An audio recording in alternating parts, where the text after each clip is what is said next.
during the summer between our senior year of high school and our freshman year of college, Haley and I decided to spend a month on the road and just kind of base this road trip around visiting some of the cooler places that our country kind of had to offer. And so from the start, we knew we wanted to head out west just because of the sort of geologic uniqueness to that whole landscape. And we started in Rocky Mountain National Park. It was a long haul from Milwaukee, I think 18 hours in total, but we got into Boulder just kind of like as the sun was fading behind the Front Range, so we could see the silhouettes of the mountains, which was real cool. Our first stop was Rocky Mountain National Park. We hiked a bit. I got a little bit of altitude sickness, but we saw lots of cool wildlife. I think we probably hiked 15 to 20 miles in total there, but it was really cool just kind of getting acclimated to life on the road, and then also acclimated to like just altitude in general. Was tough at times, but good practice. It kicked us into shape real fast. After that, we sort of descended into western Colorado and then southeastern Utah and visited Canyonlands National Park, where we stayed for 3 or 4 nights. And that just a complete different experience. Daily temperatures would get up to 110, 112. And black flies were pretty bad, especially when you're eating like cereal and getting your milk. Your mouth. Yeah, that was fun. We decided to hike in arches in 110-degree weather, which was pretty brutal. Yeah. My parents had spent a lot of time in the Southwest, and they're like, do not go hike at midday. And of course, we would stay up kind of late and then sleep in a little bit and go hiking at 11 a.m. and finish up at 2 p.m. Not like to snooze the alarm. Yeah. But yeah, so we did lots of hiking there. Canyonlands is one of the larger parks in the lower 48, and it's just kind of like the Grand Canyon, but with it's a fraction of the people. So really cool, really unique landscape. I had been reading about it for like the past 3 or 4 years. Edward Abbey writes pretty extensively about it. And I knew that was a place that I wanted to hit on the trip for sure. After that, we went to the north rim of the Grand Canyon. And on the way, we spent a night in the Kaibab National Forest, which is up on the Kaibab Plateau. It was really cool. There was nobody there. Just, I think the largest ponderosa pine forest on Earth. Of course, I decided to not fill up our like emergency water container enough, so I got severely dehydrated and started throwing up. But it was okay. We were close enough to the ranger station on the North Rim that we could book it over there in the morning and get help. So, got some barbecue Pringles out of the deal. No complaints. North Rim was really cool. That was probably where my favorite ranger talks were. Yeah, we took a mule ride down the Grand Canyon, which was really that was awesome. Cool. That was cool. Honestly, looking back, if we were only there for like 2 or 3 nights, and I would have liked to have been there for more. But yeah, the Grand Canyon's one of those things where you can't really do a whole lot unless you have a whole like backpacking rig going, because you can't go into the canyon unless you've got lots of supplies. But yeah, no, the North Rim was fantastic, really pretty, and the campground was just kind of tucked into the ponderosa pines, and there were ravens everywhere, and it was just a really cool place to have a campfire.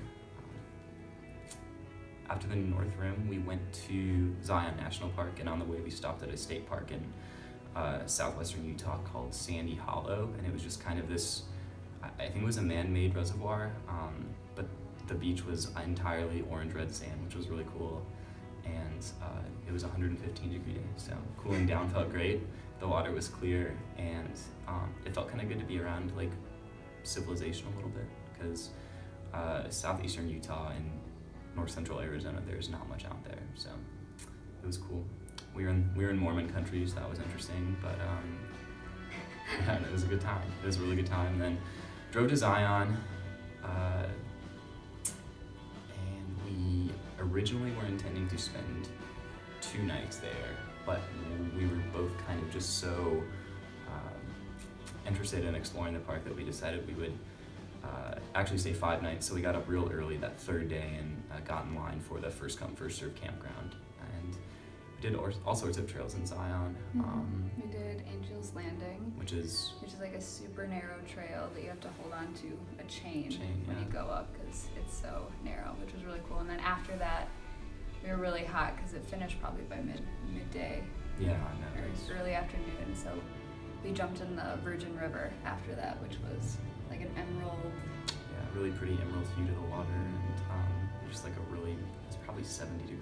It was great. It was awesome. And what else? We did the Narrows in Zion, which is a really famous slot canyon. You have to be really careful of flash floods though. Yeah. So we went to a ranger talk before hiking the Narrows just to know what to look out for, so we could be prepared. And we went really early in the morning to kind of beat the heat and beat the crowds. There was a possibility of thunderstorms like 25 miles north of us, and the Narrows it's just kind of this bottleneck of a drainage area, so it collects from like 50 miles all around. So we wanted to get in and get out before the potential of thunderstorms kind of came. So, but yeah, no, it was good. Yeah. It was good. It was really, I'd never been in a slot canyon like that before. Yeah, it's interesting. It's kind of frustrating just because you're walking through a river, and so it's just kind of a conglomeration of like fist-sized rocks to like human-sized boulders, and so you don't really have great footing. But yeah, it was just really enjoyable because it's cool, and I don't know, there aren't a whole lot of hikes like that in the world, so very cool. Then we hiked Colab Canyon. Sweet. Super cool. We were really scared of mountain lions the whole time. Yeah, which is completely irrational. Oh, whatever. Good. Really cool. We saw the second largest natural forming arch on Earth, which from the angle we were at didn't actually look that impressive, but I guess it's something cool to say. So. Then after Zion. Well, it started raining at one point. Sorry, I didn't mean to interrupt you. It started raining at one point, like on the way back, and we actually kind of got turned around. And that was, I think, the only time where we ever actually kind of got a little bit lost. And I remember we were in kind of like there was just like juniper all around us, and it was really disorienting, but that was fun. And then the end of that hike, like the last 2 or 3 miles, were just awful. We had like this marker where we knew that we were like a mile away, and so we kept looking for the marker, and then we never saw it, so we were like, oh my gosh, this is the longest trail of our entire lives, but we just missed it. And so then we got to the end, we were like, oh, thank God. So after Zion, we went to Grand Teton? No. To Salt Lake City. Well, that's not a national Saw park. the Mormon temple. Yeah, we Favorite went on a part. Sunday. Everything was closed because it's Mormon country. Then we went to Grand Teton National Park. Our campsite was beautiful. There was a bunch of sage right by our campsite, and we had a really good view of Grand Teton Mountain, which was awesome. So it was the 4th of July when we got there, and we wanted to see fireworks somewhere. And so like Grand Teton is like adjacent to Jackson Hole, Wyoming, and there's a huge ski resort called like Teton Skiing or something. I don't know. It's like Teton Village, and they were having a big firework display. And on the way over there, our first night, the sun was falling behind the mountains, and it was really pretty, and there were like pronghorn running around in the sage. It was cool. There's never a bad sunset in Grand Teton. We bought bear spray in Grand Teton because that was the first park that was considered to be grizzly territory, so that was fun. Got a little lesson from the rangers. We spent one day hiking around Jenny Lake, which is one of the more famous trails in the park. It's at the base of the mountain, so it's all good views. The water's really clear. And the second day we decided to traverse into the mountains through this like little canyon, but like 3.5 miles in, a lady came up to us saying that she had seen a grizzly sow with some cubs, and we didn't want to mess with that, so we turned around. And But on the way back, we saw a big group of people all gathering around, like looking in one direction, and there was a big moose like feeding in the water, which was cool because I was bummed that we had to turn around on our hike because of the grizzly, but we got to see a moose, which was the only moose we saw on the trip. So its antlers were probably like 4 feet wide, like from one tip to the other tip. It was crazy. It was huge. We went to some interesting ranger talks in Grand Teton. I woke up one night at like 2 a.m. to wolves howling across Jackson Valley, which was one of the more memorable experiences for me. It was kind of scary but also beautiful at the same time. Yeah, then Yellowstone. we went up to Yellowstone. Drove up. We went hiking a few times. Not as scenic, but still really beautiful. Our campground was right on Yellowstone Lake, so this lake, kind of like the center of the Yellowstone caldera, and it's just ringed by mountains, and they're not quite as like rugged or jagged as the Tetons or the Northern Rockies and Glacier, but they're still pretty. Yellowstone is where we saw first bear.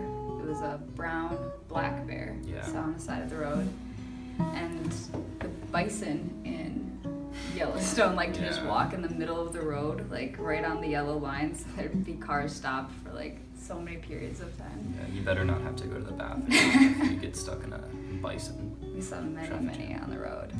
Yeah, Yellowstone was really touristy, but even with that, like I think 90% of tourists don't go more than like 500 feet down a trail. So as long as you can sort of get off the main highways, you're gonna feel alone. And there were some really cool things we saw. One of the first hikes we did, it was like 12 miles round trip to this really pretty lake called Shoshone Lake, and it's not nearly as big as Yellowstone Lake, but it's real pretty. I just remember being super paranoid because yeah, the grizzlies, and also like Yellowstone had had these huge wildfires in 1987, and the area we were hiking in had just sort of, all the trees had been decimated, and so there were all these sort of young pines, and they were about as tall as you, and they were real dense, so you couldn't see really at all to your sides, and I just could totally picture like a big bear coming out of nowhere. You don't want to surprise one of those guys. So. Yeah, all of our hikes, it was like every 4 seconds. Hey, bear. Yeah. Hey, bear. I wanted to sneak up on one of those. No, because I mean, a grizzly doesn't want to hurt you, but if you scare it, then. Well, halfway through Yellowstone, we spent a little day trip going up the Gallatin Canyon and doing some whitewater rafting and ziplining at this sort of mountain outfitter, which was fun. Yeah, it's kind of not inaccessible, but not really popular for outdoor recreation. So it was like $119 for like a 2-hour zip line and then like a 4-hour rafting trip, which is pretty crazy for the 21st century. But that was fun. And then after Yellowstone, We went to West Yellowstone, which is a town right on the outside of the park, and ate in a school bus because it was converted to a Mexican restaurant. So it was decent. It wasn't the best Mexican food, but like it did the job. We were hungry, so. and then our last stop of the trip was probably my favorite park that we went to. We saw the most wildlife there. Yeah, agreed. We hiked the most. We hiked over 50 miles in the 4 days we were there in Glacier National Park.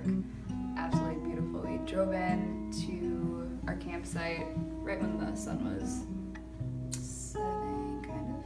Yeah, no, and you kind of gain elevation getting to the campsite, so you sort of see all of the glacial valleys coming in, and it was really pretty. The sky was pink. It's gorgeous.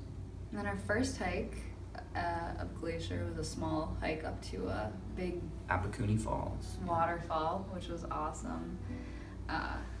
Splashed you when you got really close. Yeah, no, it's probably like 6 or 7 stories high. It was really tall. And yeah, that was your first sort of experience with water and glacier, and because the mountains are just kind of like granite monoliths, there's really no topsoil there, so all of the meltwater, like there's no debris in it at all. It's just crystal clear. So kind of crazy looking.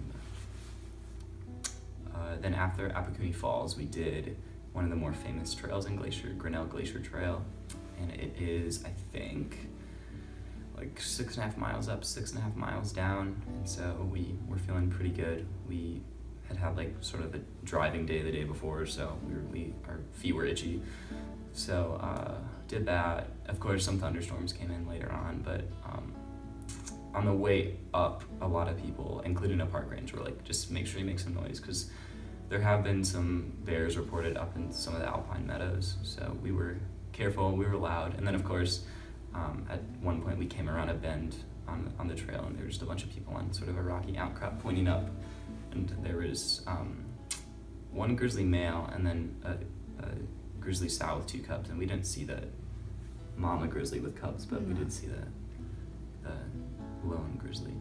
Which was Yeah. see a grizzly in the wild. Far enough that, you know, we weren't scared, but close enough that we could still see it. Yeah, which was yeah. Perfect. And yeah, it was just probably another really super memorable point for me.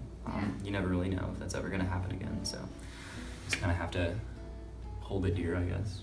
Second day, we slept in a little late, and so Glacier National Park is kind of like a tilted oval, and we were on the northeast slope of the park, and we wanted to get to sort of the center of it. And there's only one road that goes through, and it's called Going to the Sun Road, and it's one of the more like famous roads in the United States. It's a pretty cool engineering feat. They just built it right on the side of the mountains. But it gets really busy during the day because it's the only road that goes through that area of the park. And so we got up a little late and were not able to get a spot in the parking lot that was by the trailhead we wanted to go to. So I had to go to a different little parking lot and had to do some like crazy little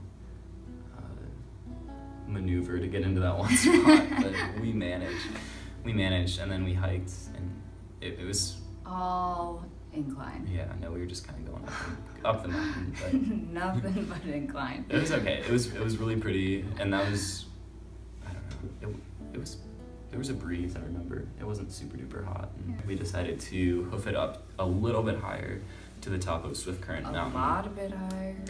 I was dying. Yeah, it was just kind of like 1,500 vertical feet up this talus slope, and there was a really cool like fire lookout. And it didn't look that far away from the bottom, but once you kind of started going, you're like, oh, shit.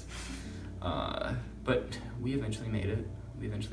And it was just kind of a 360 panoramic view of the park. Really beautiful. Really fucking pretty, yeah. And we could like look inside the little fire watchtower, which was cool. It was just like some guy, he'd like put prayer flags all over the supporting beams and stuff. It was really, just a cool experience. And then we had the arduous task of going back down to like 7.5 miles, but which is also maybe just as hard, if not harder, than going up. That's going downhill is where you get your blisters. Yeah. But so then the next day we did the Highline Trail, which was absolutely gorgeous, and that's where we saw the mountain goats. Yeah. We saw like so many on the way there and on the way back. 10 or 15. Yeah. That was a cool one.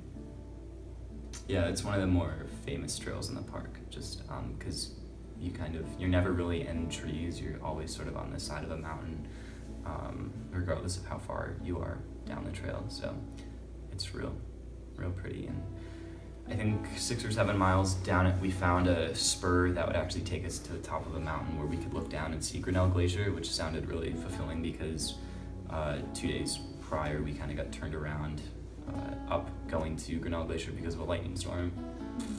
And so we did that, and that was probably the lowest I felt in the whole trip besides throwing up in Arizona. It just was so painful. It was really steep. Like it was so they steep. didn't even try to, there were no switchbacks. It was just straight up the mountain. And the only reason I kept going, because if you stopped, all these bugs would just like attack you. Yeah.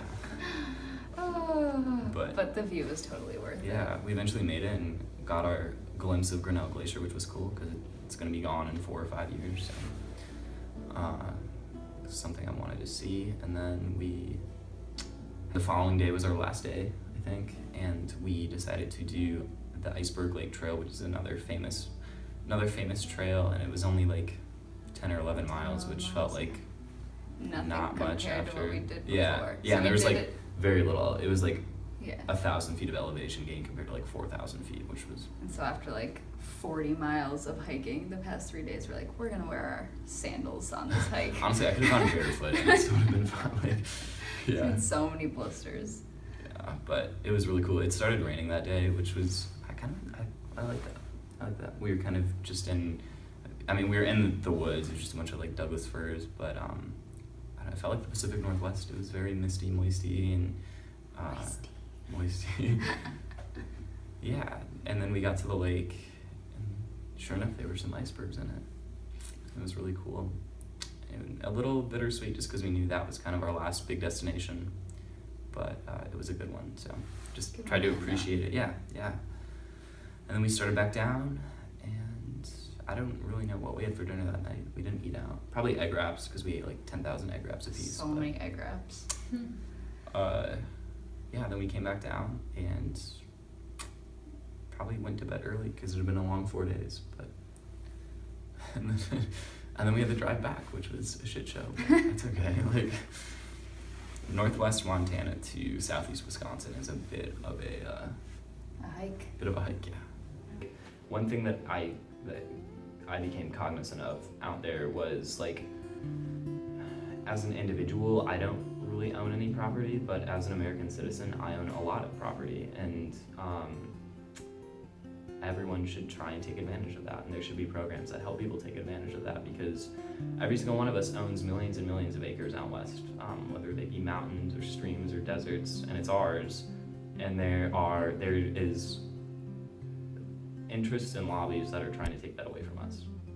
And so it might not seem like it's yours, and it might not feel like it's yours when you're at home, but get out there and let it inspire you, and then come back and see if it feels like it's still yours or not. Because it is, and it always should be.